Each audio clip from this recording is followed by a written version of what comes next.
Welcome back, Mzansi. You're still hanging out with us, your Expresso show family, and we are genuinely so proud of you. And can I tell you why? It's because you tried to save, okay? Saving is a very good thing. We know we all need that rainy day account, rather. We all know we need to always make sure that we are, in fact, looking out for the future, but sometimes it's difficult to be able to do so. But Absa is playing their part, and I want to give you some stats just in terms of exactly where we're sitting as a country when it comes to savings. So in terms of the savings rate, it's sitting at 0.13% of GDP, and only 51% of the population is considered financially literate. Now, friend, in National Savings Month, we need to sit down with our favorite bank, and we get to hear about how it is that we can possibly do a little bit better, but more than anything else, how it is that Absa is helping us out to be able to do so. So please, everybody, let's welcome none other than Wala Nimamaso, who is the executive of Everyday Advice and Distribution at Absa, to just help us break this down 100% and get us saving. Everyone, let's give her a feel-good welcome, please.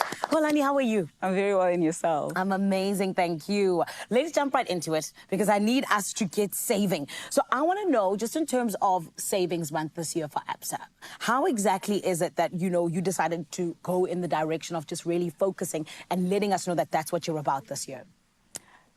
We actually believe that Savings Month is not only just a campaign, it's actually a call to action. I love and that. at Absa, we recognize that, people are actually navigating a very difficult economic landscape. Yeah. So we're providing them with tools, financial education, and really just empowering them to have the confidence to take control of the finances. Yeah. Whether you're a gig worker, or a salaried employee, or someone who's owning a business, we believe that you need to build a culture of saving so that you can actually contribute towards a better financial future for yourself. That's beautiful. And I love the fact that you guys don't just say, guys, we want you to save. You help us out. Correct. Yes. So let's jump into one of those, because I feel like not only do you offer tools, you also offer advice in terms of how exactly you guys offer it with the the PPB, and also just allowing us to really have long-term financial success, which is what we're all looking for, right, Walani? How are you guys doing that exactly?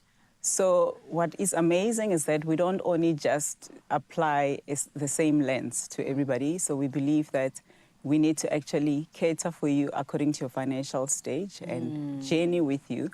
So we've got goal-based financial planning, and we've got access to financial planners. So you can actually walk into any of our Absa branches and speak to a financial advisor who can actually help you to journey, help you with budgeting, and provide you with tools to start saving as well. That's beautiful. Holding our hand almost on the savings journey. Correct. But Walani, I also want to say thank you. And I say that because just now you put a list of us as workers and you put the gig workers first. I'm a gig worker. They never put us first. They talk about the professionals first, then they get to us. Correct. So now, of course, you guys have so many different products and so many different ways in which you help us out in our different ways. How exactly are you being inclusive and really just allowing us to have something that's suited to each of us? We actually recognize as a bank that the future of work is evolving. So we need to cater not only just for salaried professionals. Yes. We need to cater for gig workers as well.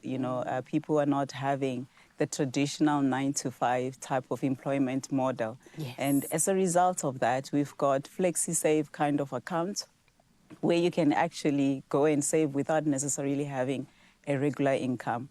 We also have digital onboarding, which essentially means that you can actually go and get access to any of our products without necessarily having to worry about paperwork. So at any given point in time, when you're ready, we're ready for you. Beautiful. And I know that a lot of people, sit here being, new age parents and almost go, how can I try and pass on a culture of savings to my children? Especially with, like you said, finding ourselves in a very difficult climate in terms of the economy, but also even then trying to find different ways that we can reach them on places like TikTok and then.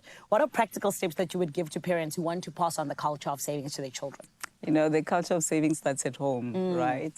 So if you've got children, you can actually start with simple things such as having a jar, right? Whether it's a coffee jar that you repurpose, but it has to be labeled for saving, for spending, as well as for money to give away. Yes. And these are very simple, practical things that you can actually start doing to teach your children how to save. Further to that, you can actually open a junior savings account, which will allow you to actually see how the money grow and your kids can get to experience that. The one I love the most is how, as families, we can sit together and actually put together savings goal, whether it's for a holiday or for you to buy a gadget.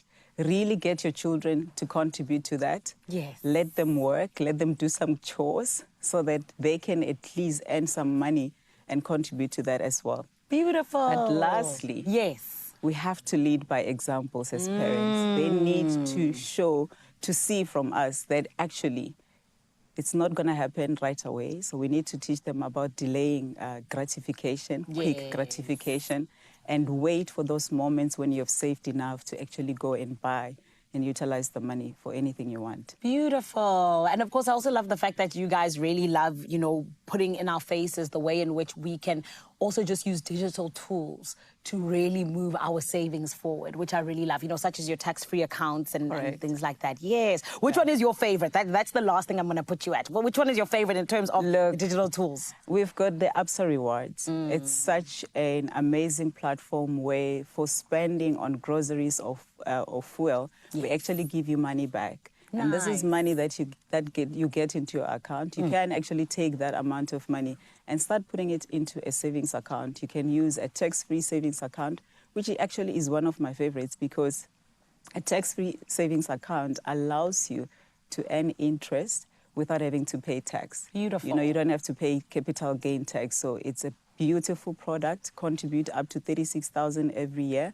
Love and it's a that. wonderful opportunity for you to actually start saving. Amazing. Well, Annie, thank you so much for all the great work you guys are doing. We always do appreciate it, but I think that it's really amazing how you guys always put us at the core of what you do. So thank you so much for it. Thank you for having me. Of course. Mzansi, did you hear that? We've got things that can help us to save, okay? And I'm saying that as somebody where it can be really difficult, but there are tools to help us out. And it is Absa that is saying, in Savings Month, my friend, this is just yet another reminder of how you do need to have those savings, but also remember to pass them on to the kids. Because like Walani said, it starts at home. Don't forget, Absa always lets you know that your story matters. And my friend, to start your financial literacy journey, all you got to do is head on over to www.absa.co.za.